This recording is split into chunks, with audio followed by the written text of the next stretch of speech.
I have a love-hate relationship with Netflix. Sometimes I get so angry at them and hate them so much because of the kind of shows or movies that they throw money at, like subpar movies and subpar TV shows that they throw their money at. I'm like, why are you funding this kind of shit? And it makes me hate them so much.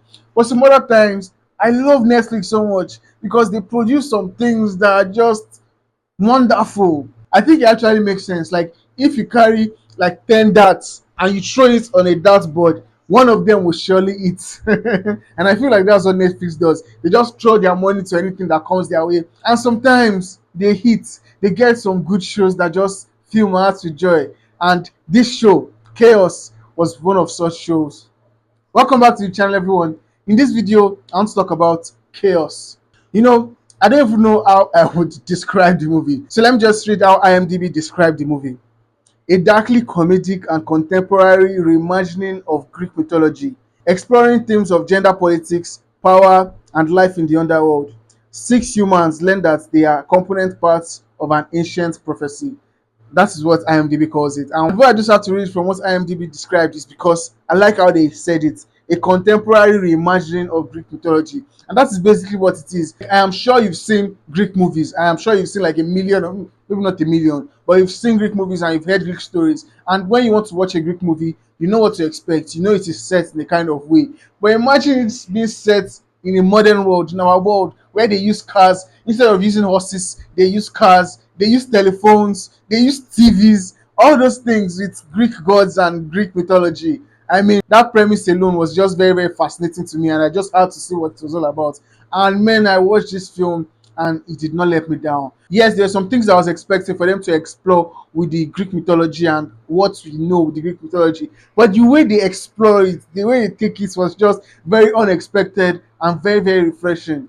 Honestly, this series was a breath of fresh air. I loved so many things about it.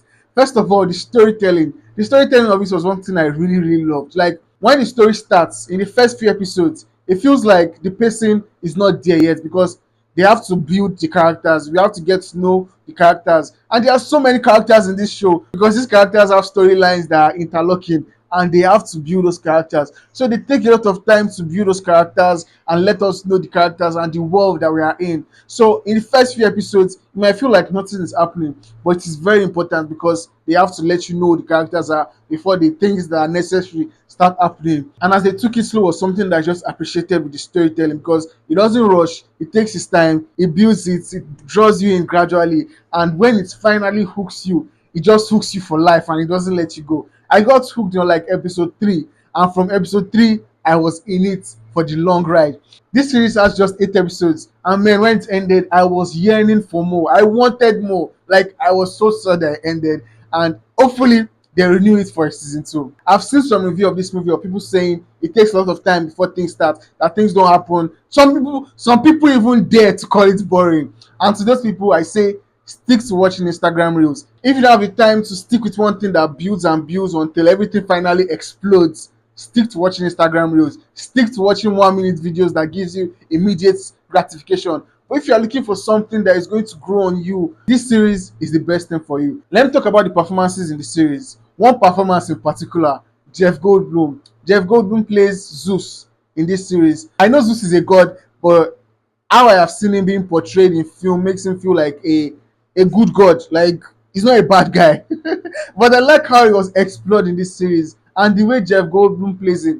Jeff Goldblum, if you've seen a lot of his movies, you know he's this person that is kind of goofy. The kind of characters he plays are this kind of goofy characters, and he brings that goofiness into the way he plays Zeus. But at the same time, he gets very scary sometimes. Like when you see him do some very evil shit, you're like, whoa, I thought this guy was fun, but he just goes crazy. And I like that aspect of him. And what makes it pop is the way Jeff Goldblum plays him. Like, there's something he does with his voice. When he's being goofy or when he's just silly, his voice is kind of playful. But when he's serious, his voice goes very deep and you're just, whoa, you're just scared. And his performance was something that I loved so much. Sometimes I was rooting for him, but other times I was looking forward to his downfall because of how the guy played him. And that was something that was very interesting with his character. I honestly think he's the most interesting character in this show because he goes through different ranges. He goes from silly and goofy to extremely scary. And that was something that I just loved his character. Other actors in this film, other characters, they also have their moments. They also have the things that make them shine and make them interesting. They are just not as interesting or as brilliant as Jeff Goldblum's character as Zeus, and that is not a knock on their characters. It's just how good Jeff Goldblum plays his character. Another thing I like about this series is the cinematography. Because this series takes place in three places. It takes place in the Olympus, where the gods live, on Earth, where normal humans live, and the underworld, where dead people are residing. And the cinematography in all those places are different. Like when you are in Olympus, where the gods live, the color is much brighter. Like everything is much brighter and it shines more. When you are in the human world, it is bright, but it is not as shiny as how it feels when you are in the God's place. But when you now come to the underworld, it is now in black and white. Like there is no color, there is no shade, it's just death that is in the underworld. And the way they made it black and white is something that just makes you appreciate what they are trying to tell you with the story. And that design of the cinematography just gets you in that mind frame. Like anytime you see any place, you know immediately where you are. When you are in the black and white place, you know that yes, I am in hell. Maybe not hell, but I am in the underworld. And when you see how bright the colors are, you know that you are in Olympus. And I like that because you follow so many characters as they go from one place to another, and those characters all exist in different places. And sometimes you might get lost trying to figure out, okay, where's this character? Where's this character? But the cinematography makes it so easy for you that you know where the character is at any time. And that's something I just appreciate with the direction and the cinematography of this film. Man, I loved so many things about it. The way it even explores some themes of power, religion, belief, desperation, like desperation to keep power. Like it is just so intriguing and it's so exciting as you see it go through all those phases and explore all those themes. And I just loved a lot of things about this thing.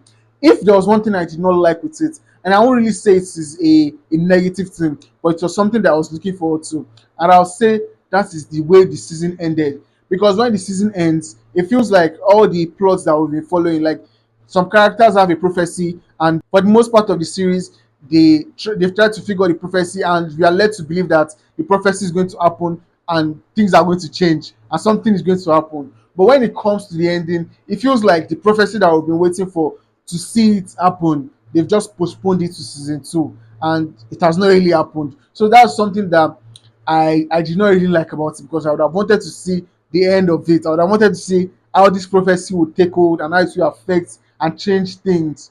But we didn't see that. And I feel like for now it is good because we can still expect a season two. But if there is no season two, because Netflix they craze sometimes, if you cancel the show anytime, if we don't get a season two, we won't know how the prophecy is going to happen or what is going to come up with that prophecy. So that's one thing that I just feel somewhere about. I mean, it's not a completely bad thing. If there is going to be a season two, it will be a very, very good way to continue the series and go on this story. But if there's no season two, it will just be a very, very big letdown that we've had this build up and we did not get a resolution to this build up. So that's the only thing I could say they had some issues with. And if there's a season two, like I said, that issue will be alleviated, or I don't even know if I used that word correctly, but that issue will be good.